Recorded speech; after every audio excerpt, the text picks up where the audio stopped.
Do you truly believe that when the bread and wine are consecrated, they become the body and blood of Jesus? What if scientists could show you undeniable proof? There are countless documented cases of Eucharistic miracles, occurrences where the bread and wine are transformed into the body and blood of Jesus Christ. These miracles have been happening for centuries and continue to this day. Some of them are scientifically proven evidence of Jesus' real presence in the Eucharist and approved by the Church. Here we will explore 5 of them. We will see that every miracle has a pattern the scientists have discovered. Number 1. The first happened in Lanciano, Italy. In 750 AD, a monastic priest had a terrible temptation to doubt the true presence. During Mass, he said the consecration words and so the host turns into flesh and the wine turns into blood. Even more remarkable is that the flesh is still there, even though it's been 1272 years. The other myth is that at Lanciano, the host is still alive and the blood has been separated into 5 unequal fractions which together have the same weight as each one does separately. And here comes science. After so many years, in 1970, the first scientific investigation of Eucharistic miracles started. Dr. Edward Linoli studied the host and found that the miraculous flesh is authentic muscle tissue from the myocardium, which is heart tissue. The miraculous blood was also found to be actual blood. Both flesh and blood had AB blood type. Scientists found the same on the Shroud of Turin and the Sudarium of Oviedo later. Number 2. And now we jump to Buenos Aires, Argentina, where 3 Eucharistic miracles happened. These miracles occurred in 1992, 1994 and 1996. In each case, a consecrated host was found to have changed into human flesh and blood. In 1992, a Eucharistic minister found consecrated pieces of host on the corporal after Mass. The priest followed church guidelines and placed the host in a water vessel. The water was then placed in the tabernacle waiting for them to dissolve. Days passed, but the host had not dissolved. A week passed, and they noticed that the fragments of the host had taken on a red color. It looked like blood. The following Sunday, May 10th, they found a few tiny drops of blood on the patens that the priest used to give communion. 2 years later, during Children's Mass on July 24, 1994, the Eucharistic minister noticed a drop of blood on the tabernacle. Again, 2 years passed, and on August 15, 1996, a man received the consecrated host in his hands. But when he tried to put it in his mouth, it fell to the ground. He didn't pick it up because it seemed dirty, but someone saw it and gave it to the priest, who put it into a water vessel to dissolve it. 11 days later, they opened the tabernacle and saw that the host had become blood. Long story short, Pope Francis was the archbishop and ordered the scientific investigation of these miracles. Dr. Ricardo Castañón Gómez started the scientific research. Later, other researchers joined in, including Dr. Robert Lawrence, Dr. John Walker, and even Professor Linoli. They disagreed on whether their findings were inflamed skin or heart tissue. So, they turned to Professor Frederick Zugibe, the expert of experts.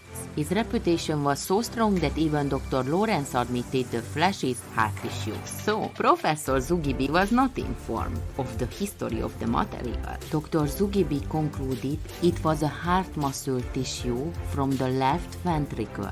This heart muscle gives life to the whole body. It has the role of purifying the blood. It symbolizes how Jesus gives life and purifies his church with the Eucharist. Dr. Zugibe also said the cardiac tissue was inflamed and found white blood cells usually not in the heart. It means that the person suffered trauma or probably got severe blows to the chest. At one point, he could not breathe, and every aspiration was painful for him. It's important because Jesus was severely beaten. But the presence of white cells means something else too. It indicates that the heart tissue was still alive and was pulsating. Important to know that white blood cells die within a few minutes outside of a living organism. Number 3. The next miracle happened in southwestern Mexico in Tixtla on October 21st, 2006.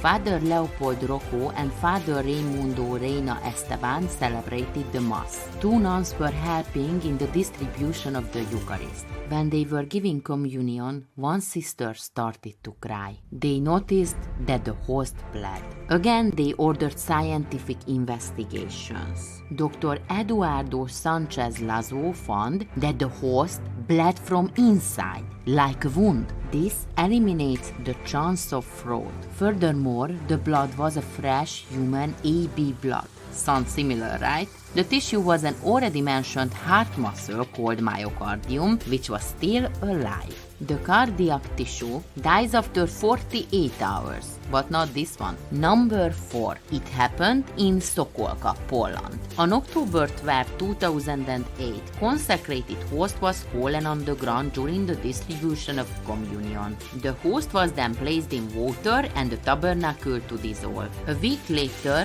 a nun opened the tabernacle and noticed that the host had almost wholly dissolved. Only a tiny piece remained with a red stain. Looks like blood. A year later, 2 independent scientific analyses started, and Professor Sulkowski and Professor Sobaniak-Lotovska concluded that it is a living myocardial tissue. They found that the tissue is growing. And what's even more impressive is that the heart muscle showed signs of the last stage before death. Also, the heart tissue was inseparably joined to the consecrated host. They entered each other as if a piece of bread had suddenly converted into a body. Not even NASA scientists can artificially recreate such a thing. Number 5. This miracle happened in Legnica, Poland. On December 25, 2013, during Holy Mass, a host accidentally fell on the ground during communion distribution. As required, it was immediately placed in a container with water and sealed in the tabernacle. On January 4th, the priest checked the host and noticed the red spot on its surface. Again, scientific analysis started. Professor Barbara Engel was one of the scientists, and she said that they found myocardial tissue with alterations. The point is that these appeared during the agony. The best scientists used advanced technology to look into each event.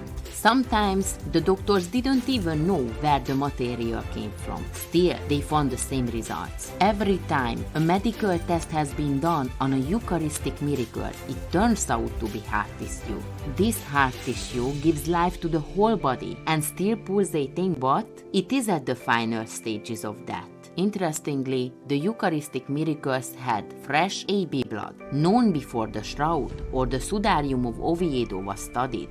The AB Rh negative blood type is the rarest one.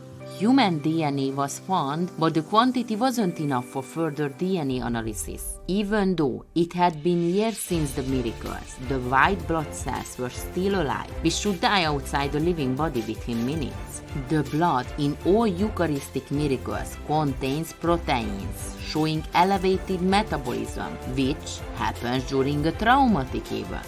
We did not speak about the lack of decomposition yet. There is no explanation for that. Any bloody tissue decomposes after a while, but these consecrated hosts didn't. Those who have faith don't need proof. But these miracles prove that Christ is truly present in every consecrated host. As Jesus Christ said himself, he will be with us always to the end of the age. And that promise is kept alive through the Eucharist.